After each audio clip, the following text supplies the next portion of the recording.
Kita juga sama-sama melihat begitu ya bagaimana pergerakan indeks harga saham gabungan yang nampaknya cukup volatile sekali di hari ini. Tadi dibuka di sesi pertama cukup apik, menguat juga cukup signifikan bahkan hingga hit di 7.300 level psikologisnya. Namun ternyata di sesi kedua harus rontok dan juga sempat berada di zona merah walaupun pada akhir perdagangan masih mampu menguat tipis saja. Sentimen apa yang juga membebani dari pergerakan indeks harga saham gabungan di sepanjang hari ini?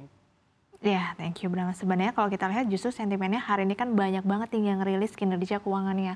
Ada Auto, ada Antam juga. Makanya Bram kalau cek memang pada perdagangan hari ini kan tadi pagi itu sempat nyentuh level 7.300-an ya. Tapi sayangnya justru setelah di mana tadi penanaman modal kita itu sudah rilis ya. Di mana kan sebenarnya tercatat positif ya Bram kalau kita cek pada perdagangan pagi tadi ya di sesi 1, di mana untuk realisasi investasi Indonesia pada kuartal 2 2024 itu sebenarnya masih tumbuh, itu di 22,5% secara tahunan, tapi memang secara bulanan naiknya 6,7% atau mencapai 428,4 triliun rupiah. Sebenarnya angka ini masih cukup baik. Karena kalau kita perhatikan di mana untuk penanaman modal asing hingga penanaman modal dalam negeri ini juga memang sejalan juga, ikut tumbuh juga di mana PMI-nya itu tumbuh sebesar 16,6%, yaitu menjadi 217,3 triliun. Untuk penanaman modal dalam negerinya itu tercatat tumbuh 29,1% atau setara dengan 211,1 triliun rupiah. Cuma memang beberapa sektor hari ini justru melemah, termasuk ada farmasi, ada teknologi yang memang masih jadi pemberat ISG. Tapi kalau kita perhatikan nih Bram, ada di sektor cyclical atau kalau kita perhatikan cyclical di dalamnya ini ada Auto ya. Auto ini sudah rilis kinerja keuangannya. Bahkan kan kemarin otomotif itu kan penjualan kendaraan itu kan turun ya Bram kalau kita perhatikan ya di sepanjang semester 1 2024. Tapi justru Auto ini telah merilis kinerjanya di mana kinerjanya itu justru meningkat signifikan. Laba pada kuartal 2 2024 itu 539 miliar. Itu naik dibandingkan dengan kuartal 2 2023 hanya 369 miliar. Jadi memang salah satu didorong oleh permintaan dari spare part kendaraan yang mengalami peningkatan. Memang penjualan kendaraan kita turun, tapi untuk spare partnya itu mengalami kenaikan. Karena kan mengingat kemarin kan ada lebaran. Biasanya orang itu justru lebih menservis kendaraannya nih Bram untuk melakukan seperti mudik lebaran. Kemudian hari ini juga beberapa saham dari komoditas emas, Antam juga sudah merilis kinerja keuangannya. Makanya kalau kita lihat di mana juga basic industri yang di dalamnya ada saham-saham Antam itu juga menguat signifikan. Antam sendiri di mana labanya itu tercatat 1,3 triliun rupiah per kuartal 2 2024. Ini naik signifikan sekali dari sebelumnya itu hanya 227 miliar rupiah saja. Jadi memang didorong dari beberapa sentimen laporan kinerja keuangan yang cukup baik.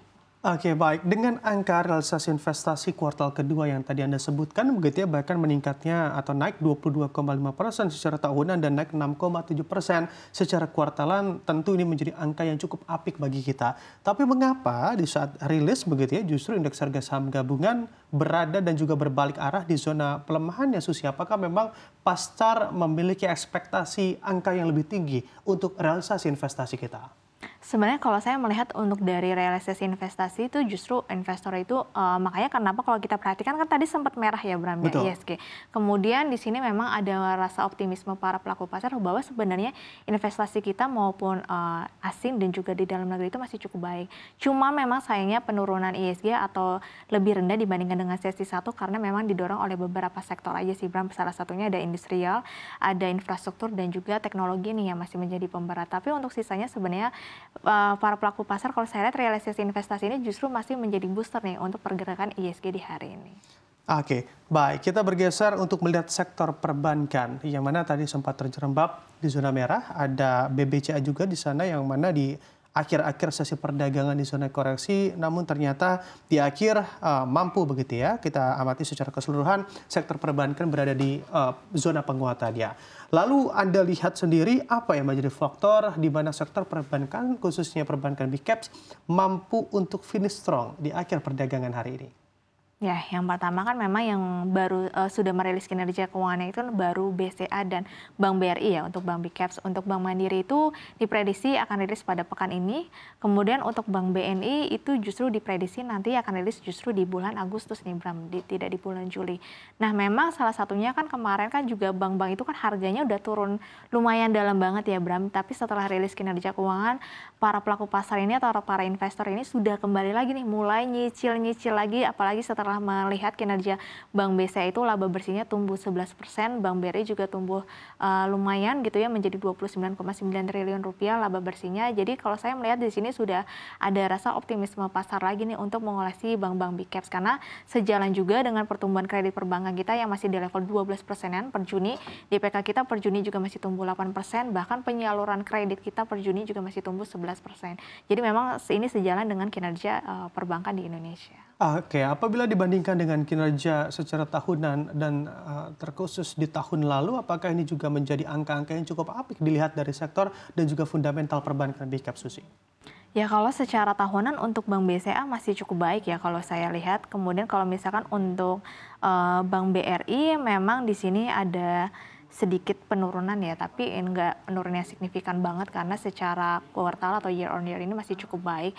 Jadi memang sebenarnya kenapa sih para analis juga kemarin memprediksi sebelum BCA sama Bank BRI rilis, memang labanya ini enggak sesuai ekspektasi kita lah, atau maksudnya tidak sebesar dengan ekspektasi kita, tapi di bawah rata-rata ekspektasi. Karena memang salah satunya kan kemarin ada problem di mana kredit macet kita atau secara perbankan Indonesia itu atau NPL kita itu memang ada pembengkakan. Jadi kredit macet kita itu kemarin meningkat itu, tapi sebenarnya masih di bawah level 5% ya, masih di bawah yang batas cukup aman. Itu salah satunya karena ada pinjol sama judol nih Bram. Jadi kemarin kan judol itu kan transaksi kita hingga ratusan triliun ya. Jadi ketika orang banyak atau masyarakat, sebagian masyarakat Indonesia ini terjerumus dalam judol, ini meningkatkan pinjaman online yang termasuk yang legal atau peer-to-peer lending. Nah, hal inilah yang memang mendorong kredit macet dari beberapa perbankan, terutama yang memang memiliki B2B ataupun peer-to-peer lending. Oke, baik. Saya akan menanyakan begitu tentunya prospek dari pergerakan indeks harga saham gabungan kita dan juga rupiah di tengah penantian dari data-data ekonomi Amerika Serikat. Apakah indeks harga saham gabungan dan juga rupiah ini juga masih mampu bergerak cukup apik di pekan ini?